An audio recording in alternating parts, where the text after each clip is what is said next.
Welcome on in, Eagles fans, to episode 60 of the No Huddle Show, our Philadelphia Eagles podcast, right here on NJ.com. I'm Joe Giglio, joined as always by Elliot Shore-Parks and Mark Eckel. They cover the Eagles for NJ Advanced Media. We're doing this podcast on a Thursday morning, a snowy Thursday morning in the area. We found out yesterday that the Eagles had moved on from Leodis McKelvin. This is all starting now as the Eagles are trying to clear out some cap room. Every team in the NFL is. Free agency, the league year opens just about a month from now. So, Elliot, we'll start with you. The McKelvin news came out this week, and it's probably just the start here as the Eagles try to figure out a way to create cap room, which they usually have under Howie Roseman. This year, it's much tighter than usual. Yeah, I mean, McKelvin was a move they had to make even if there wasn't any cap ramifications. I mean, maybe you bring him back as like your fourth guy, fifth guy, and he's inactive, but they could not bring him back as a starter this year. I mean, the fact that they saved $3 million by cutting him is a bonus, and, that's probably why they'll justify doing it. But the way he played last year, he wasn't worth bringing back on the roster. He clearly is not a starting cornerback in the NFL. He's definitely not a starting cornerback in the NFC East, where he goes against, some of the best receivers in the league when they play their division games. So, yeah, they're going to start to create cap space, but the McKelvin move was one that was, in my opinion, more talent-based and not a guy they wanted back next year than so much just about the money. And, Elliot, right afterwards, you wrote that they have about $15.2 million now after cutting McKelvin. Now, about 5 of that will go to whoever they draft. So there's still not that much cap room there to go out and sign players. Throughout this podcast, we're going to look at some of the guys that might be cut, could be cut, and we'll give a yes or no, should they be, and what the savings are. Mark, before we get into the names, and I know we want to debate some big ones here, before we get into them, how much cap room do you think they want to get to? Should they get to? They're at 15 or so right now. Like, what's a number that you think makes sense, to do something in free agency? Well, here's the thing. If you look at what other teams have, and that's what you have to look at, because in other years, like if you have 15 and that's second best, that's pretty good. So you're like, wow, okay, we can do some things because nobody else can. 15's bad. I mean, New England, the Super Bowl champion New England Patriots, have close to 60. The Green Bay Packers, who got to the Final Four, have over 40. I mean, that's good teams I'm talking about. You know what I'm saying? That's teams that are certainly better than the Eagles, much better than the Eagles, who have way more cap room. So on one hand, it's easy. Eagles should try to get as much cap space as they can possibly, get, but at what cost? I mean, you can't just – every guy you cut, you have to replace. All right, they got rid of Leodis McKelvin, and I'm with Elliot. That wasn't a cap move. If the Eagles had $50 million in cap space, I think they still cut McKelvin because he's just not any good. They didn't cut him. That wasn't – if he was good, $3 million, he'd be worth keeping. That's not bad. But he's not any good. I mean, that was a dumb decision on Howie Roseman and Jim Schwartz's part. He was bad in Buffalo the year before. What were they looking at? He was bad against them when they played him. I mean, that was the dumbest. That was just a dumb signing by people that don't know what they're doing and can't evaluate talent, which is another story as to why this team, if made up the way they are, is never going to be any good. Well, yeah. the thing people are making these decisions. And go ahead, Elliot. But those same people are in charge. Right. You're right. Well, the thing I was going to say really quick about the salary cap is, so yeah, I mean, Mark is right. Like, the Eagles are going to be competing with teams that have a ton more money. Like, just a quick example is Kenny Stills, the receiver from Miami. I reported the Eagles are going to be interested in him. And then there was a report earlier this week that he would prefer to stay on, he wants to play on the West Coast. So, who knows if that's true in terms of his interest in the West Coast, but let's just say it is. The Eagles are going to be competing with, the San Francisco 49ers, who I think have $80 million in cap space, and the Rams, who I think have over 40, if not more. So that's a problem. But wait, sorry, let me just finish. But the thing I was going to say is, the thing about the NFL salary cap, though, is if the Eagles can get to around $20 million in cap space, they'll be able to sign anybody they want. I mean, the cap in the NFL, it can be manipulated. You can make it so, you give a guy whatever, and his cap hit ends up being, relatively small for a year or two. And the Eagles' cap situation this year is not great. I mean, as Mark said, it's one of the worst in the league in terms of cap space. I think they're in the bottom third, even if they cut some guys. They're already at $15 million, but even after they cut guys, they'll still be in the bottom third. But if there's anything Howie Roseman's supposed to be good at, it's manipulating the cap. Now, maybe the players he manipulates the cap to sign aren't that good, but he should be good at getting this cap.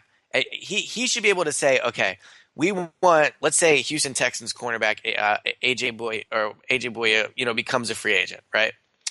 If he becomes a free agent, the Eagles, they might get outbid for him, but they should be able to sign him. I mean, they can give out big contracts because the way the cap works, they should be able to do it.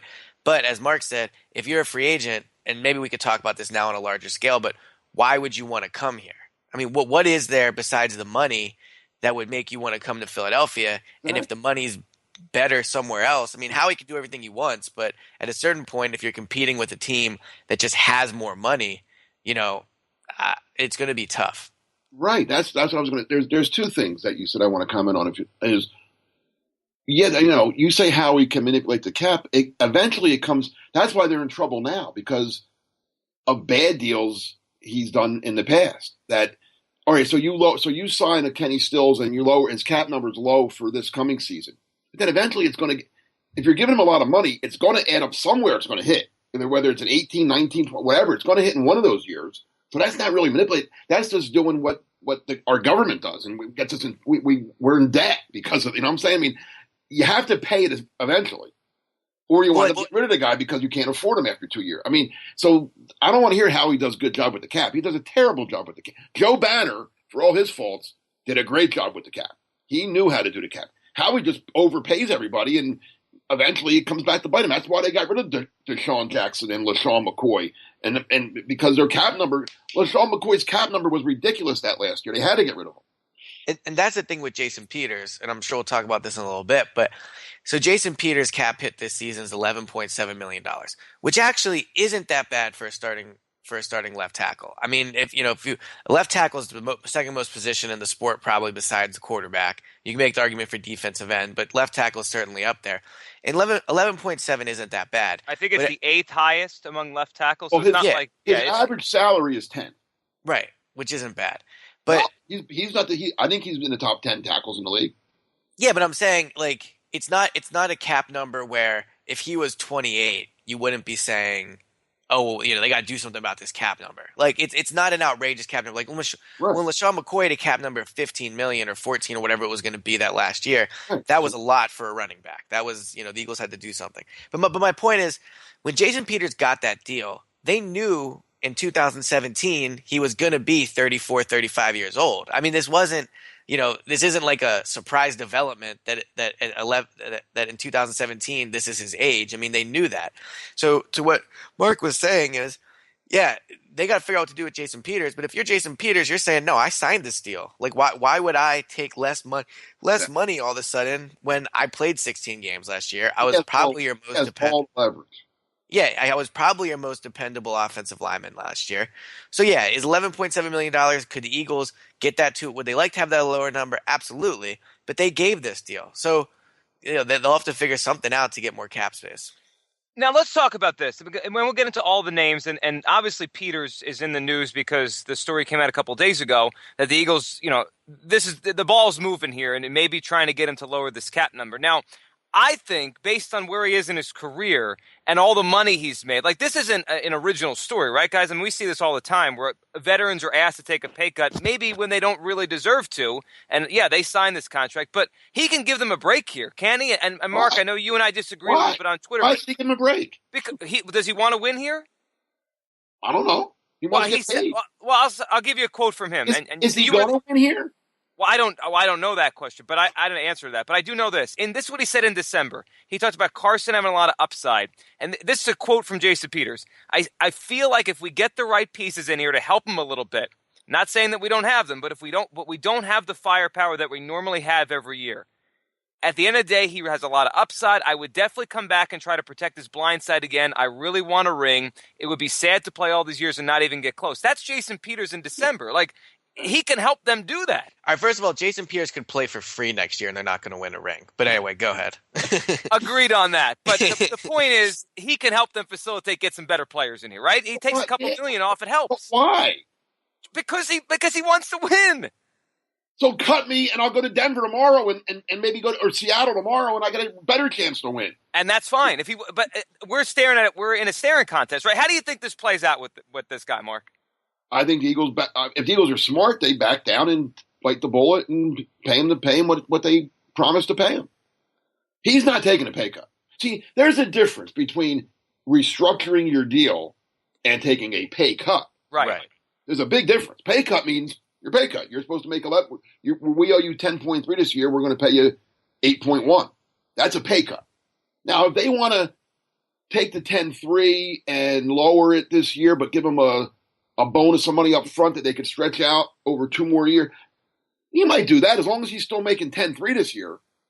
Well, let me say this, and Mark understands the cap really well. So as I say this, if something's wrong, just jump in. But so Jason Peters has a cap hit this year of 11.7, but that's not what he's actually making. That's just his cap hit. 10.2 right. or 10.3. Yeah, well, okay, 10. I have it as 10.4, but whatever. Let's just say 10.5 to make the math easy. Oh, you're right. You know what? He got a little extra for making a Pro Bowl last year. Right. So his cap hits 10.5 million for his base salary for this upcoming season is 10.5 million. So if Jason Peters doesn't do a thing, his contract stays the same, the Eagles don't cut him, he'll make 10.5 million. In 2018, he has a base salary of 10 million. In 2018, the Eagles can cut him and save $9 million. So I think we'd both agree that the chances of him playing on his contract in 2018 are slim. Would we all agree at that? Yeah. At his age, and especially because they owe Lane Johnson a bunch, you would think to eventually play left tackle. Yeah, it seems odd that he'd be here for 2 more years like that. Okay. So if I'm Jason Peters, one thing that I think makes sense, because I agree with Mark in saying if I'm Jason Peters, why would I take a pay cut? But at the same time, I guess if you want to try to help the team out a little bit, I can't fault him for that either. So if you're Jason Peters and you look and you say, okay, if I play out the rest of this contract, realistically, I only have $10.5 million of guaranteed money left on this deal because I'm not going to see that $10 million in 2018. So if you're the Eagles, you say to them, look, we'll give you over the next 2 years, we'll give you $6 million this year, or let's say $7 million this year and $7 million in 2018. So the Eagles basically commit to bring him back in 2018. You're guaranteeing me that, right? You're guaranteeing me 7 and 7. So right, exactly. So I'm guaranteeing you $14 million over the next 2 years instead of 10 in the first year. Like that's something I think would make sense for him. Where I think I'm with you. Except I think for his purposes, the way you do it is you say we're going to lower your base this year, Jason, to $7 million, but we're going to give you a signing bonus of 3.5 or a roster bonus. Call it whatever you. No, it has to be signing to spread it out. But we're going to give you a signing bonus right now of $3 million. Mm-hmm. So he's still making his 10 this year, but that only 1.5, or maybe you have to lower it more. Maybe you give him 6 this year and a signing bonus of 4. So he's still getting 10, but only 8 would count against the cap, and then you save 3 on the cap. See, if I'm Jason Peters and I look and I say, all right, there's 3 things at play here. There's, helping the team because I want to win, whatever, right? There's that. There's the fact that I'm going to make $10.5 million this year. And then there's the fact that beyond this year, his career is kind of in question. I think Jason Peters will be in the NFL in 2018. But is he with the Eagles? Is he with another team? Is he with a good team? Is he playing guard? Is he playing tackle? So one incentive, and I think the best incentive for Jason Peters in redoing this deal is he can make it so he's guaranteed to be here in 2018. So that the Eagles, the way they structure the deal, it doesn't make sense for them to cut him anymore. Because right now it makes sense for them to cut him before 2018. They save $9.5 million. He'll be, another year older, all those things. But so if you're Peters, you can look and you go, all right, let's assume he likes playing here. He's been here a long time. He wants to stay in the area. He can make it so he knows he has a job in Philadelphia the next 2 years. And to me, that's the biggest incentive he has to redo his deal. Not take a pay cut, but to just redo his deal so that the 2018, the way it's structured, it would be hard for them to move on from him. But if you're the Eagles, do you want him in well, that's and that's an excellent follow-up question. I don't know. I don't think they do. See, here's my thing. But you won him this year. We all agree with that, right? Because they don't have nobody else. Okay, right. Well, yeah, no, I'm saying, yeah. And because Lane Johnson screwed everything up, right? You can't trust that guy now. So you have one guy you can't trust and nobody else. I mean, if the Eagles, let's say that the Eagles weren't able to move up last year and they didn't get Carson Wentz, all right, and they took Jack Conklin or the kid that Baltimore took. I can't think of the kid. Oh, Ronnie Stanley. Ronnie Stanley. If they had taken a tackle in the first round, then by all means you get rid of Jason Peters and save that money because you have your tackles are in place now. I don't think Vitae. He's not ready. He's not the guy. Let's be honest. Yeah, you don't want him out there 16 games. Not yet. He was, and nothing against him. He was a 5th round pick. He's not supposed to come in and be ready that quick. So the Eagles, because they. Jason Peters. If I'm Jason Peters' agent, I'm laughing at you. I'm thinking we're not doing anything. You got to make it really good for me. Like Elliot said, give me money next, whatever, to make me go along with this. It's not my fault that you didn't draft a tackle and that Lane failed a test. But the question is, if you're the Eagles, what's more important to you, lowering his cap hit this year, or still having the ability to move on from him in 2018? And then I think to throw in with it, like I think as people listen and listen to the numbers you said there, Elliot, like 8 or 11, I think there could be a segment of people like, well, it's not that much of a difference, but like this is probably the difference. If they can do something with Peters, right, like that might be the difference between keeping another player or not. Yeah, I'm looking at the numbers, and we'll get into all these other names, but like Jason Kelce, I think is a $3.8 million savings. That's just one example. Like if somehow Peters' number gets lowered by $3 million or so, maybe they keep Kelce. And also, when you only have $15 million in space, right, $3 million's a lot. Like, yeah, if you're the Niners, yeah, all right, fine. You have $80 million, so maybe you don't, it's not worth it. But you're talking about growing your cap space by 20%, 30%, or whatever. I can't do the math quickly. But you say over and over and over again is the most important thing for the Eagles right now. Protect Carson Wentz. And are you okay with Jason Peters not protecting his blind side next year? No, I would bring him back. If I'm the Eagles, I would ask him to do a deal, and I would probably I don't know if I'd want to commit to him being here in 2018. If he said he was like maybe willing to play guard, I don't think that's what they see. Again, the report was they didn't ask him to restructure. They asked him to take a pay cut. Yeah, that's true. There's a difference. There's a big, big difference in pay cut and players like to restructure because they're getting more money today. Everybody wants money today. Yeah. Right? I mean, any business, anybody. If you want to pay me today for the next 2 months, I'll take my 2 months pay today. Sure. I'd rather have money in my pocket. Anybody would do that. So that's a restructure. A pay cut means they went to him and said, hey, you're supposed to make 10.3. We're going to pay you 7.4. So here's a question. If you guys had to pick, and then we can move on to other players, would you rather cut if these were your only 2 options, cut Jason Peters today so you don't have him, or you commit to having him as your starting left tackle, or at least on the roster the next 2 seasons, and his cap hits like $7 million? Like, well, which do you prefer? Like, are you willing to make him the guy in 2018? I can't get out of 2018 if he plays bad in 20. You can bench him, but you just no. I mean, if he has a bad or he gets hurt, he breaks down in the middle of this year. I'm still stuck with him the next year. Yeah, or the cap hit to cut him is like $6 million or something. Like it wouldn't make sense to cut him. I think I'd rather cut him than commit to 18. I might too. I don't know, but they need him bad though. I don't have Lane Johnson's cap number in front of me, but I imagine it's just going to get bigger in 2018. So you're going to want him to play left tackle. It's a hard question, Elliot. It's a hard one. Before we move on to all the other names, and we'll give a yes or no on them, I'll give it to both of you. I'll give you 3 options, and we're going to guess how this Peters thing ends. All right, here are the 3 options. He restructures or takes a pay cut. So it's some way his cap number is lowered for next year, helping them.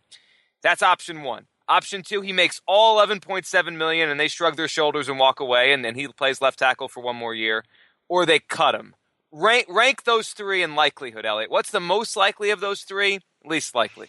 So not what I would do. Right, like what? How do we guess this plays out?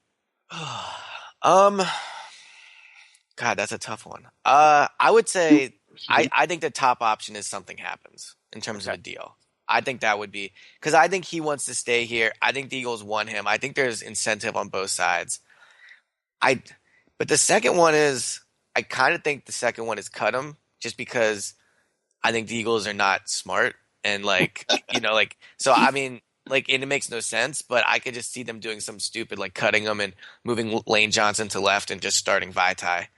But I think the chances of him just playing this year on 11.7 million are slim. Mark, how do you rank those possibilities? It is tough. I mean, I like Elliott's line about they're not real smart. I think I'm going to go the opposite. I'm going to say nothing happens. He makes his money and he's gone at the end of the year. And Eagles just bite the bullet and find other ways to create money this year. Then he just stays and makes all his money. Is number one. Number two, they restructure, and number three, they cut him. But I'm not. But I could be convinced that to flip that in a second if somebody gives me a strong argument. It's a really interesting case. Usually, I have a pretty good feel. I know one thing, and I've talked to some of it. Like Peters is very prideful and very headstrong, and he's not going to give in easily. He's not going to give in. He's not about oh yeah, I'll give you money back. And it's going to have to restructure him. It's going to have to be something that he feels is worth it. And I don't know if the Eagles are going to be that way to him. So I don't know. And here's another. We got to throw this into it now. If it comes to the point where they cut him, do they have to draft a tackle pretty high then? Yeah, you might have to take it with your first or second pick. Which what happens to corner and wide receiver then? Unless how much they believe in Vaitai. I think they believe in Vaitai a lot, just for what it's worth. Well, as you said, they're not real smart. Right. Yeah, it's a matter of what they could do, should do, and will do. There are three different things there. So, the Peters story will be a big one. We're about a month away from free agency, and the reason we brought him up to start is because there's the news about him, and it would be such a big savings. They could save $9.7 million if they cut him. All right, I have 6 names for you guys. We'll go yes or no on whether or not these guys will be cut. We'll keep it simple, not restructure. Just yes means cut. Not. Yes means cut them. Yes means they'll be cut. Yes, we'll do it for our perspective. Yes, cut them. No, they shouldn't cut them. So we have 6 names, and if they cut all 6 of these guys, I'll throw this out first, then we could have the individual savings as we go along. But I added it up. If they cut all 6 of the guys we're going to talk about, they'd gain an extra $23.45 million for the cap for next year, which now we're talking about pretty significant money, right? They had 15.2. Joe, keep one thing in mind. Every time you cut a guy, you got to replace him somehow. No doubt. Right, so that takes away from what you can do. You're creating more. This team has holes already. It's not like this team is built and they're we got a Super Bowl team here. You got a team that hasn't made a playoffs in 4 straight years, whatever it is now. Yeah, it's been a long time. You're right, Mark. So they have holes already. Every guy you cut, you're creating another hole. You are, and it's either going to be a different free agent who's going to cost money, or you're going to have to use the draft pick. So that's the other side of this. So here are let's start. Let's go one by one with these. Okay. Let's start with Connor Barwin. We'll go Elliott and then Mark on all these. Yes, no. Connor Barwin, and the savings with him would be $7.75 million. Yeah, I would cut him. I mean, if he was willing, right now his cap hit is going to be $8.3 million. If he wanted to take a deal where that cap hit was going to go down to around 3, then I think I would keep him. But, he's going to be your third defensive end. I mean, he has to with what they paid Vinny Curry. And obviously Brandon Graham will start on the other side. Cutting Barwin clearly makes defensive end a need because then you need a third guy. But, yeah, if you save $7.5 million, I would definitely cut Connor Barwin. Mark? I would try like heck to trade him. And I think he doesn't make I would call every 3-4 team in the league. What's his salary this year? Like 7.5. That's not crazy for a starting 3-4 linebacker. If there's a team that feels they could use a veteran outside line, like a good team that feels they need one more piece, I would try. I think he still has value. I don't think he's as bad. I don't think he had as bad a year as a lot of people do, and I think he was miscast in a 4-3. So I'd be on the phone to every 3-4 team saying, "Hey, you want Connor Barwin? What would you give me for him? I'd like to get something. I would get rid of him for all the reasons that Elliott just stated, but I think I could get something back for him and save money. I'd try to get a double hit there. So if they cut him, we think he ends up on the Patriots and contributes to them next year? Basically. And gets a ring. He probably does. All right, so I'm on board with both of you. I think it's at that number he's cutting him is the right move. Though if you can get something for him, obviously, Mark, in a trade. Don't you think he can? He's not that old. In a 3-4, I think he's a pretty good 3-4 linebacker. Doesn't it feel like everyone thinks they're going to cut him? Like, why would a team give up something if they could just wait 2 weeks? Because he might not sign with you. Because if you're not New England, you might not get him, right? Right. If you're give me another 3-4 team, the Arizona. There you go. Yeah. Or, Arizona's a great example. If they need an outside linebacker, he might not sign with you. So you get him. You give up a 6th-round pick or an offensive lineman that you have an extra spare part, or whatever Eagles want to do, whatever they can get. If you're New England, you don't trade for him because you think you might get him. But if you're a team that needs him and think you might not get him, why not trade? Yeah, it guarantees he's on your team instead of waiting for the free agent game. So Barwin would be a $7.75 million savings. All right, let's go to player 2, Michael Kendricks.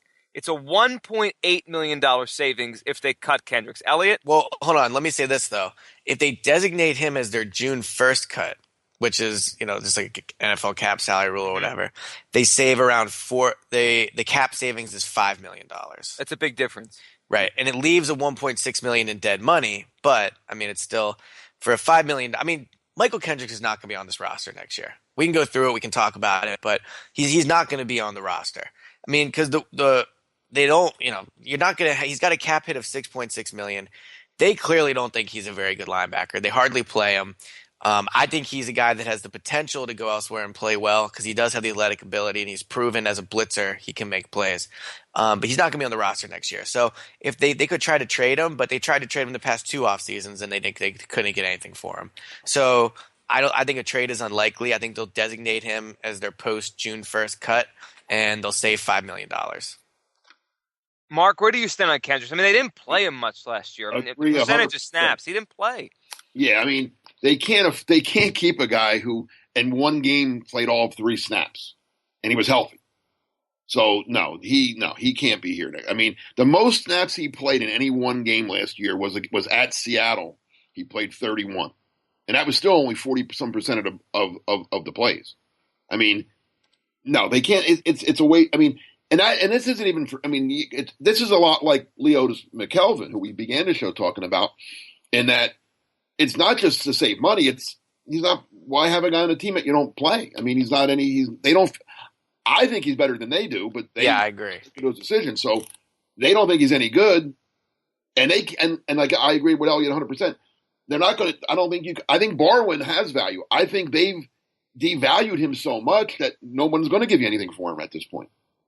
This is like not to get off a side tangent, but this is, I think, is an interesting point. So we talk about the Eric Rowe trade. We mentioned at the beginning, they made the wrong evaluation. But when you think about the fact, they didn't think Eric Rowe was good. So, but once you get over that fact that was wrong, the fact that they traded him for a 4th-round pick, that's why everyone says, was it a bad trade? Was the trade a mistake? Yes. Was it a bad trade? No, because they weren't going to play Eric Rowe. 2 years ago, if you would have talked about trading Michael Kendricks, we would have said, oh, you can maybe get a 2nd-round pick for him. He's a young linebacker. He does all these things. He's on the come up. But they didn't think he was a good player, so they didn't play him, and they drove his value down into the ground. So Eric Rowe, I think we can all agree they shouldn't have traded him because their cornerbacks are a disaster. But they didn't think he was good, and he wasn't going to play. So when Howie says we thought his value would be higher now than it would be, in a year or two, he's probably right because they were going to drive his value down into the ground. So Michael Kendricks, we all think is better. We would probably keep him, but you're not going to get anything for him because they've killed his value because they don't think he's good. But they didn't get value. They got a 4th in 2018. But what are you going to get for Michael? Though, right? If Eric Rowe plays. But what are you going to get for Kendricks now? Oh, I'm not talking about Kendricks. I'm talking nothing. No, but I'm saying it's a similar situation. But I still think Rowe was a bad trade. I don't care how you look at it. You can slice it and dice it and spin it any way you want. That was a bad trade. It was a bad trade. Yeah. Okay. But my point is this. My point is, was it a good trade? 2 years ago, what do you think you could have gotten for Michael Kendricks? Not as much as you think. Okay. Well, do you think you could have gotten anything for him? That's a 4th-round pick in 2 years. All right. What are you going to get for him now? Less, nothing. You're not going to get anything for him. They've ruined his value, right? Right, exactly. They've devalued him. So my point is, in 2 years or a year, if the Eagles didn't think Eric Rowe was any good and they weren't going to play him, then you weren't going to get anything for him now. Well, they should. I'm not saying if they wanted to trade him, they could have held out and got more than a 4th-round pick in 2018. I think. How do you know that though? I'm guessing that since they gave up a 2 and 2 5s to get him, other teams must have liked him a little bit too. I guess, but I mean, I doubt they just only negotiated with the Patriots. Well, I mean, according to Howie, New England called him. yeah, well, I mean, come on. Well, Which is, are you saying Howie lied? I mean, the Eagles did not like Eric Rowe, and they tried to trade him last offseason. So I still contend they were thinking about cutting him because he wasn't going to be on the team. Yeah, I because think they had no spot for him. right. Worse. Yeah, because he's not better than the guys. But that's not the point. The point is, once you make the evaluation on the player, then the actual decision on what you trade him for is different, I guess is what I'm saying. Like, yeah, the evaluation was wrong on Eric Rowe. They shouldn't. But then, yeah, I am with you. Like, once they decided they didn't like him, then what do you get for him? Whatever you get, I guess. Okay, but it was still a bad trade. Well, it just looked worse as the months went on. So, Barwin, we all agree that something either has to happen with a trade or he's cut. Kendricks is going to be cut. Let's go to Jason Kelce, which is one that the stories with him started a couple weeks ago. Not surprising. They drafted Isaac Seumalo in the 3rd round last year. They seemed to love Isaac Seumalo, and I know Doug Peterson, said he was confident he could play if he needed him to play basically anywhere. They played him all over the offensive line. $3.8 million savings if Kelce is gone. Elliot, Kelce going to be here? So we've debated this one, a lot. I think Kelce is going to be here. I know that the Eagles haven't given him any indication on what they're going to do yet. So read into that whatever you will. I think it makes sense for him to be here. If you cut him, you have dead money on if you just straight up cut Jason Kelce, you have $2.4 million in dead money on the books. Yeah, you save 3.8, but that's a fair amount of dead money. I mean, that would be the second most amount of dead money on the books right now. So, I don't think there's like a ton of incentive to cut him. Yeah, $3 million in savings is good, but when you cut Leodis McKelvin, you only had, I think, $100,000 in dead money, so it was worth it. But do the Eagles really want to still pay Jason Kelce $2.4 million just to go away? I don't really think so. I mean, I think, just as we talked about it, 10 minutes ago, the number one priority on this team is to protect Carson Wentz. And I know Jason Kelce isn't a Pro Bowl center anymore or whatever. Well, I guess technically he was. But, I mean, I know he doesn't play at a Pro Bowl level. But I think he's still a good starting center. I think he's an above average starting center. And I think they should keep him, and I think ultimately they will. Mark, how about Kelce? 3.8 savings. As I wrote Thursday morning, I think it all ties into Jason Peters.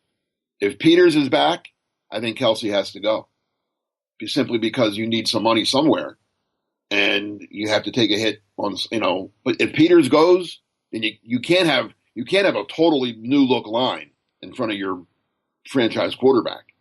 So I really think they go to Peters. That's why they went to Peters first. I think they're going to see what happens with Peters, and that will depend on what they do with Kelce. So I don't think both of those guys will. If to answer, I'm kind of hedging my bets here, but both of those guys won't be here next year. One of the Jasons is going to be gone. Yeah, that makes sense, right? Because they need to save money somewhere, and if they can't get it from Peters, Kelce could be the guy to do it. I'm with both of you. I think that it just makes too much sense not to cut him, even though they could. It's a veteran center. They do have his replacement. Whether he's good or not, we don't know yet. In their minds, Seumalo. I think they think more highly of Seumalo than they do of Vaitai. I hope they do. And it makes sense. They drafted him in the 3rd round, right? Vaitai in the 5th. And he was their second pick. He was the 3rd round pick, but they didn't have a 2nd round pick. So I'll say this, and you can save this audio bite and all that. If they cut Jason Kelce, it's gonna end up being a mistake. I think it's a move they'll end up regretting. Do you think that because he goes on and for the next 5 years plays at a high level, or Seumalo is just not good enough? I think both. I think Jason Kelce is still a starting center in this league. I think he's going to be a better starting center than Seumalo. And I don't think if you told me next year Seumalo ends this year and I go, wow, he played well throughout the year, I would be surprised. So I think if they cut Jason Kelce, it'll be a mistake. All right. Well, our esteemed producer Andrew will save this audio, and if we need it, we'll have it. A mistake in what? I mean, yeah. I mean, Kelce. I mean, he might go start. I mean, but you have no problem cutting Connor Barwin. I think today Connor Barwin. The difference with cutting Connor Barwin is you save $7 million and you only leave $600,000 of dead money on the books. Why are you worried about dead money? Because it still counts towards your cap. Yeah, but you're still saving 3.8. True, but all right. So the Eagles this is the dead money the Eagles have. They have $5.5 million. Well, I'm saying, all right. So the salary cap. We talk about the Eagles not having a lot of salary cap space, right? Right. If they cut Jason Kelsey, $10 million of their salary cap will be going towards players not on the roster. But So the bottom line is the savings is still 3.8. So instead of agreed, having but 15, they have 18.8, right? agreed. I'm not saying I don't see the reasoning. I'm saying I think it's not, the reasoning does not outweigh. There's more reasons to keep him than there is to cut him. Do you think he's a bad player? He's okay. Okay. I don't think Connor Barwin's a bad player either. I think he's a good player. But Connor Barwin, you save twice as much in salary cap space. Maybe because And he's twice as good. he's a rotational player. Jason Kelsey played, when he's healthy, he plays every snap. They haven't gotten to that point yet in the NFL where you rotate offensive linemen. But I think if both guys are available, you would get more teams will be calling about Connor Barwin than Jason Kelsey. How's that? Save that. I don't disagree with that. But Okay. my point is, there's more of an incentive to cut to get rid of Barwin than there is Oh, here. I was with you. Believe me, I'm with you getting rid of Barwin. I just don't understand your love affair with Kelsey. That's all. It's not. It's just I don't see why everyone is like, oh, he's got to go. Like, his cap hit's not that high. He's your starting center. I think he helps Carson Wentz. He played pretty well last year. I know he wasn't perfect, but he played. I mean, I think you'd probably give him what, a C plus, B minus for last year. Yeah, about that. Right? Had some bad moments. He also had a good run for about a month in, what was it, November or so, where he played really well. Right, and everyone says, okay, well, you can't run a quarterback sneak with him because he's a smaller center. Like, okay, how many times you run a quarterback sneak per year? Like, there's still a ton of times where his athleticism and the fact that he is a little undersized does help this team. So, yeah, I'm like, if you told me you can have a better, like, I could upgrade at center, well, yeah, I would, because if you can upgrade any position, you would do it. But I just don't see why everyone is like, Kelsey's got to go. Like, he's not bad, and the cap situation is not one where it's like a no-brainer. No, and as I said, if they can't come to terms with Peters and they let him go, then I don't want a whole new look offensive line.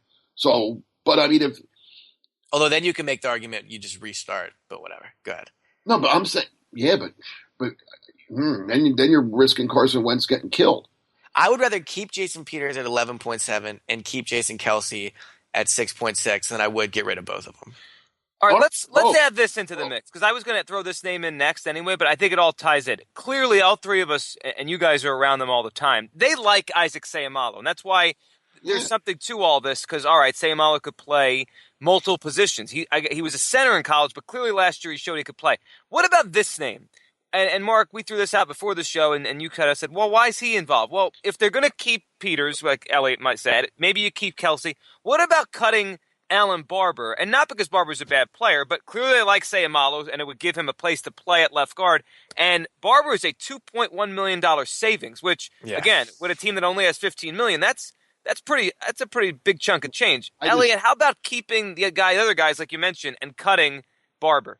So I see your logic, but my thing is, I would rather just keep Barber and have him as a backup and just start Seumalo. Like, I don't think it's where you have to cut Barber to start Seumalo. So I see your point, and $2 million, I mean, whatever, it's savings when you don't have a lot and you're really trying. I would keep Alan Barber. But the other thing we have to ask about this is, are the Eagles cutting all this are they trying to get salary cap space because they're going to sign guys, or are you just doing it for the sake of doing it? Like, do the Eagles look at this free agency class and go, okay, we want to have this amount of money left on our books because we want to try, like, we think Terrell Pryor is going to shake free from Cleveland. So we want to make sure we have this space to do it. Because what you don't want to do is just cut people for the sake of cutting them, and then all of a sudden you don't have people to sign and people don't want to come here. Because Alan Barber knows the offense. He's a good veteran player. He can start. He can play guard. I think he'd be a good. He'll also be fine as a backup. As much as any player is fine with being a backup. So I wouldn't cut him just to cut him. But if you do think if you think you're going to get all this cap space to do something with it, then I wouldn't kill him for getting rid of Barber. Yeah, I wouldn't kill him, but I think that would be a bad mistake. His salary is only $2.1 million, right? Yeah. You're not going to find anybody better than him for $2.1 million. I agree. A guy that can start at either guard spot, can bail you out at right tackle. Knows the offense. Yeah, and a good locker room guy, well liked by his team. I mean, he never caused any problem. He doesn't get in trouble. No, I mean, I think he's a bargain at 2.1. I mean, that's saving 2.1. No, if I was saving 8.1, maybe, but no. And again, you have so many questions on this line. I mean, Lane Johnson. What if he got? What if he? I don't know what's going to happen to him. I know I got Alan Barber. I can play him at right tackle. I got Samalo at guard. I don't know about Samalo playing 16 games. I got Alan Barber.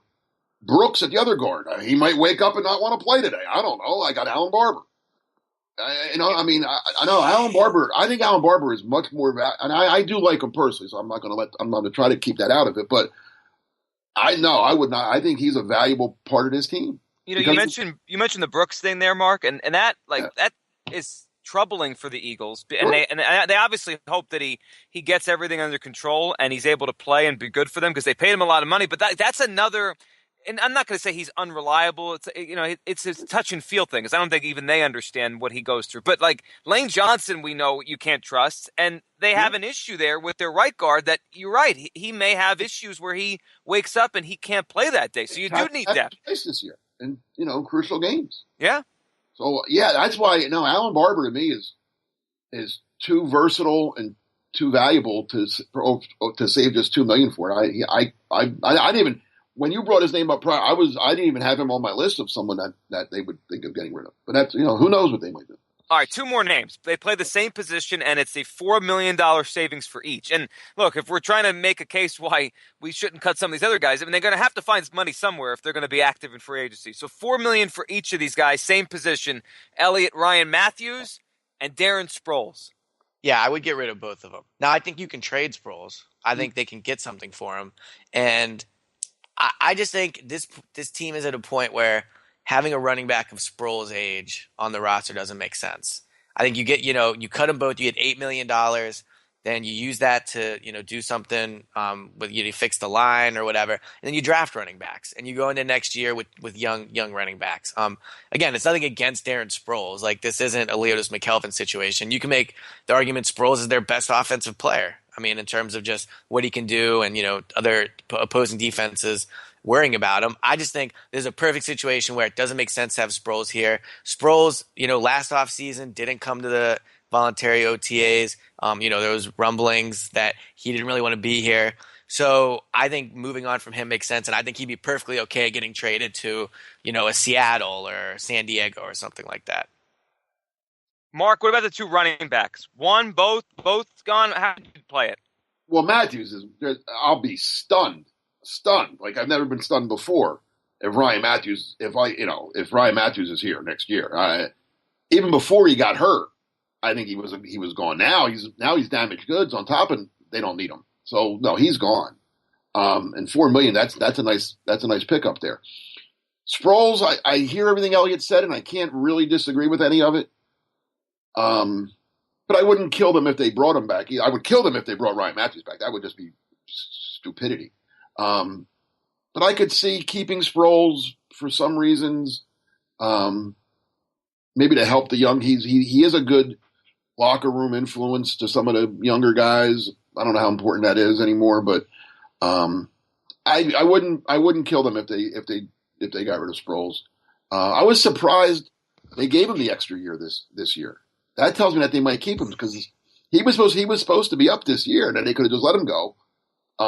They gave him that extra year, so I don't know if that means anything. Well, what's interesting about the extra year is it's like right, exactly. It's essentially like a team option in a lot of ways, even though it's not called that. Yeah, I don't know why they did that though. I mean, then again, they did that. You own his rights. I mean, you just do it so you own his rights. Yeah, I guess, but if you're going to cut him, well, now you could trade him. I mean, I think he's got trade value, don't you? No, I mean, they got him for a fifth 3 years ago. He's 3 years older now. What are you going to get, a 7? It's better. Yeah, I mean, better than cutting him, though. Good. You can draft Alex McAllister again. Forgot about that. Yeah, I would get rid of both of them. All right, let's end with this, guys, because we threw out all the names there and the players they could cut and they could save if they cut all those guys we talked about, somewhere between 23 and over 30 more million. And I add that to the 15 they have right now. So there's a wide range of money they could have in free agency. Right now, as we sit here a month from the league year opening, Elliott, how much activity than we're going to see? And do you think they're going to be really active when free agency opens with a lot of cap room? How do you think this whole thing plays out? Your guess right now. So one way I look at it is every year we sit here and we go, all right, this is the year the Eagles, just kind of like they don't have a lot of cap space. They're not going to be able to do much. This is the year where, they have Doug Peterson as the head coach. It's going to be a boring season. This team is never boring. It's just, and this is probably why they never win, but they are always making constant changes. They're always in the market for the big free agency guys.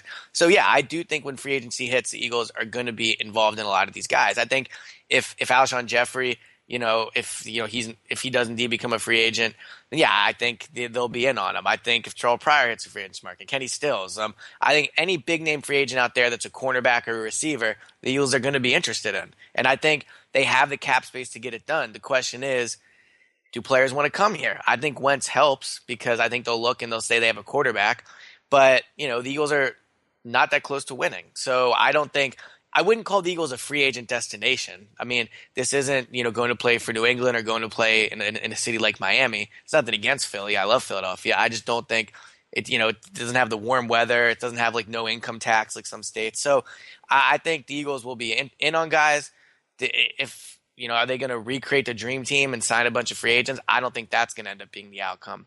But I do think they'll be in on guys, and they'll probably land one name we talked about or people have mentioned coming into this. Mark, how much activity then we're going to see here in the next month and a half?